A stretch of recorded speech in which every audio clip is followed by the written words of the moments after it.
নমস্কার বন্ধুরা, মালতীর হ্যাংলাসিলে তোমাদের সবাইকে স্বাগত। আজকে তোমাদের জন্য একটা মাছের রেসিপি নিয়ে এসেছি। এখানে দেখো মোরলা মাছ ভালো করে কেটে ধুয়ে নিয়েছি। এবার এটাকে আমি নুন আর হলুদ মাখিয়ে দিই। আজকে ভাবলাম মোরলা মাছের তোমাদের একটা রেসিপি করি তোমাদের জন্য। ধনে দিয়ে দিলাম হলুদ, এনে দিয়ে এলাম লবণ। আর এখানে দেখো আমার লাগবে মোরলা মাছের জন্য, এটা মোরলা মাছের টক করব।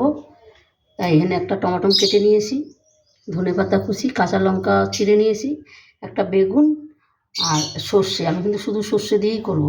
আর এখানে নিয়েছি তেঁতুল। তেঁতুলটা আমি জল দিয়ে আমি এটাকে একটু ভিজিয়ে রাখবো। আর মোরলা মাছের টকটা খেতে বন্ধুরা এই গরমের দিনে এখন অসাধারণ লাগে। তেঁতুলটা জল দিয়ে আমি ভিজিয়ে রাখলাম। আর এইদিকে মোরলা মাছটা, আর এরকম মোরলা মাছগুলো একটু ছোটো বড় মিলাই আসে। যাক ভাবলাম একটু মোরলা মাছের টক ঝাল করি, খুব ভালো লাগবে খেতে গরম গরম ভাতে।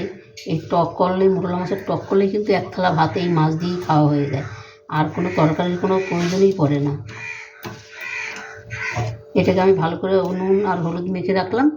এবার আমি 5 মিনিট বাদে আমি ফিরে আসছি। আর তোমরা বন্ধুরা পুরো ভিডিওটা দেখতে থাকো। আজকের মাছগুলো ছোটো বড় সব মিলেই আসে, ছোটও আসে বড়ও আসে, সব মিলে জিলেই আসে। বন্ধুরা দেখো 10 মিনিট বাদে কিন্তু আমি ফিরে আসলাম। তেলটা কিন্তু আমার ভালো মতন গরমই হয়ে গেছে। আর যে কোনো বন্ধুরা ছোটো মাছ ভাজবে, তেলটা কিন্তু ভালো করে গরম করতে হবে, আর নাহলে মাছগুলো কিন্তু ভেঙে যাবে। আর এই দেখো ধোয়া হচ্ছে কিন্তু তেল দিয়ে। এইভাবে তেলটা গরম করে নিলে মাছগুলো কিন্তু সম্পূর্ণ গোটা গোটা থাকবে। এবার আমি মাছগুলো ছেড়ে দিচ্ছি।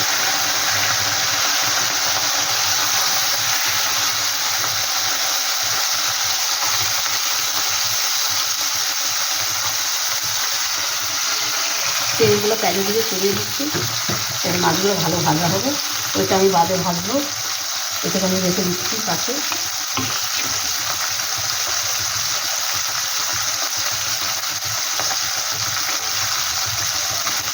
এত তাড়াতাড়ি কিন্তু মাছটা তুলবে না, ভালো করে ভেজে মাছটা উল্টিয়ে দিবে, আর নাহলে মাছটা ভেঙে যাবে।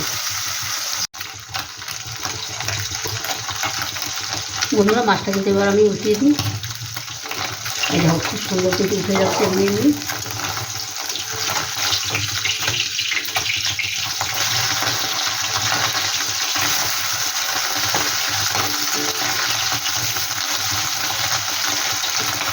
ভালো করে তেলটা গরম করে নিলে মাছটা কিন্তু খুব সুন্দর ভাজা হয়।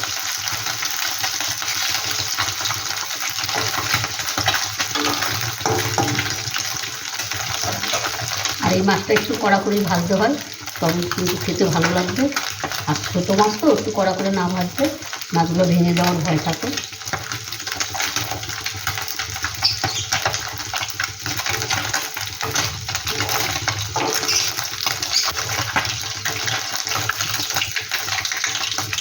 দুই পাশে কিন্তু আমার খুব সুন্দর করে কড়া ভাজা হয়ে গেছে। এটা এবার আমি নামিয়ে দিই।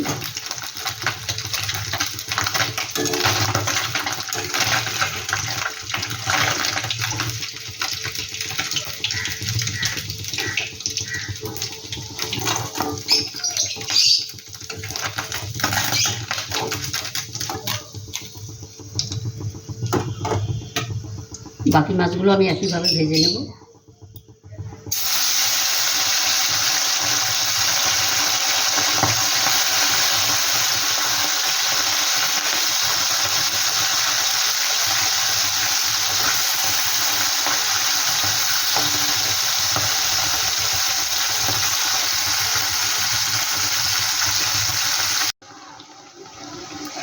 বন্ধুরা দেখো মাছগুলো কিন্তু আমি সম্পূর্ণ ভেজে তুলে রেখেছি, আর বেগুনগুলো ভাজা হয়ে গেছে। বেগুনগুলো এবার তুলে দেবো।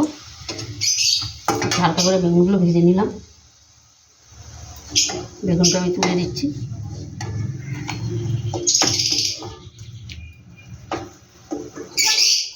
ওই তেলে কিন্তু আমি রান্নাটা করে নিই। এখানে আমার আর কোনো তেলের কোনো কিন্তু প্রয়োজন নেই। আমি এখানে ফোড়নে দেব কালো জিরা। কিন্তু আমার কালো জিরার ডিব্বাটা কোথায় গেল?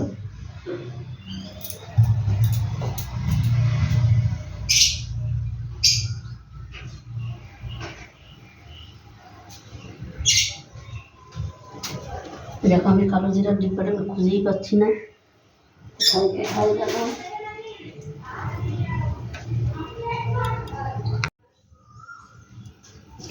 বন্ধুরা দেখো বেগুনগুলো কিন্তু আমি ভেজে তুলে রেখেছি, এই দেখো বেগুনগুলো ভেজে তুলে রেখেছি।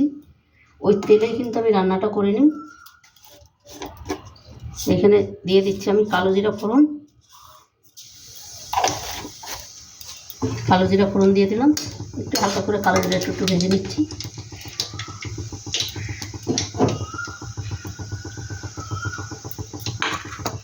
আর এখানে আমি দিয়ে দিই টমেটো, টমেটোটা দিয়ে দিলাম।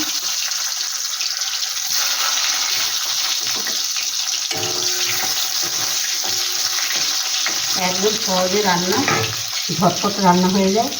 তারপরে দিয়ে দিলাম আমি এই যে তোমার সর্ষেটা আর কাঁচা লঙ্কাটা বেটে রেখেছি, সেইটা আমি দিয়ে দিলাম। বন্ধুরা আমার এই পদ্ধতিতে তোমরা একবার রান্না করে খেয়ে দেখবে, অসাধারণ লাগে কিন্তু। হালকা করে একটু সর্ষেটা একটু নাড়াচাড়া করে দিচ্ছি। দিয়ে দিচ্ছি হলুদ। হলুদটা যার যার যেরকম জিনিস সেইভাবে আন্দাজ মতন দিবে। এখানে দিয়ে দিচ্ছি তোমার নুন, সর্ষেতে আমার নুন দেওয়া আছে, সেই দিক দিয়ে আমি নুনটা দিলাম। দিয়ে দিচ্ছি কালারের জন্য কাশ্মীরি লঙ্কার গুঁড়ো।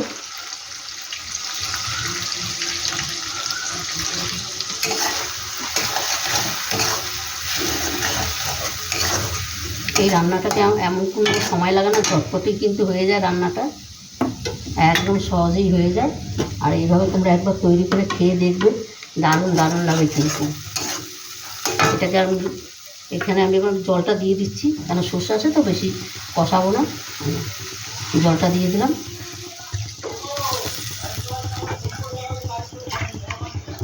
আর এই সর্ষের মশলাটা বাটিটা দিয়েও আমি জল দিয়ে দিচ্ছি।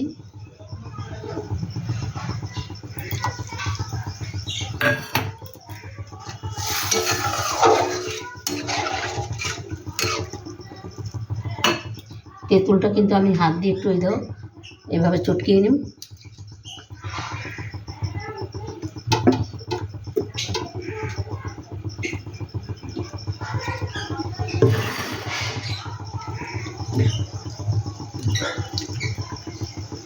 তেঁতুলটা আমি একটু বাদেই দিচ্ছি, নামানোর আগে আমি তেঁতুলটা দেব। এখানে আমি মাছটা আর এই আমি দুটো কাঁচা লঙ্কা চিরিয়ে রেখেছিলাম, সেই কাঁচা লঙ্কা দুটো আমি দিয়ে দিচ্ছি। ঝাল বন্ধুরা যে যেরকম ঝাল খাও সেইভাবেই ঝালটা দেবে। এখানে আমি বেগুনটা দিয়ে দিচ্ছি।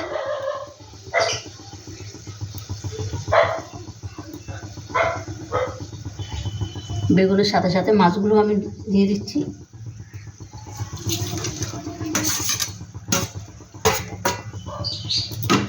আর দেখো এখানে কিন্তু একটা মাছও ভাঙেনি, সম্পূর্ণ মাছগুলো কিন্তু গোটা গোটাই আছে। এবার একটু ঢাকা দিয়ে 5 মিনিট রান্না করলেই কিন্তু আমার মোরলা মাছের টক রান্না হয়ে যাবে। বন্ধুরা দেখো কত সুন্দর হয়েছে, কি দারুণ লাগছে, অসাধারণ। আর গন্ধটা কিন্তু দারুণ লেগেছে। বন্ধুরা যেই তেঁতুলটা আমি গলিয়ে রেখেছিলাম, সেই তেঁতুল জলটা আমি এখানে দিয়ে দিচ্ছি। একটু টকটক হবে, দারুণ ভালো লাগবে কিন্তু খেতে। সাথে কিন্তু দিয়ে দিচ্ছি 2-4 দানা চিনি। দেখো একদমই কম দিলাম আমি,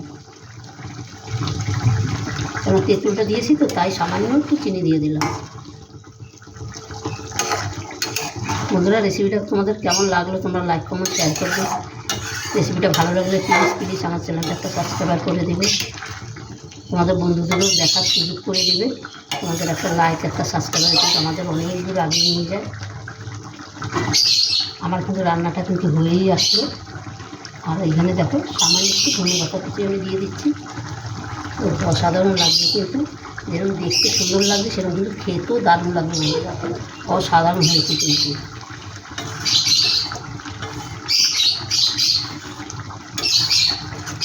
বন্ধুরা রেসিপিটা ভালো লাগলে তোমরা লাইক কমেন্ট শেয়ার করবে।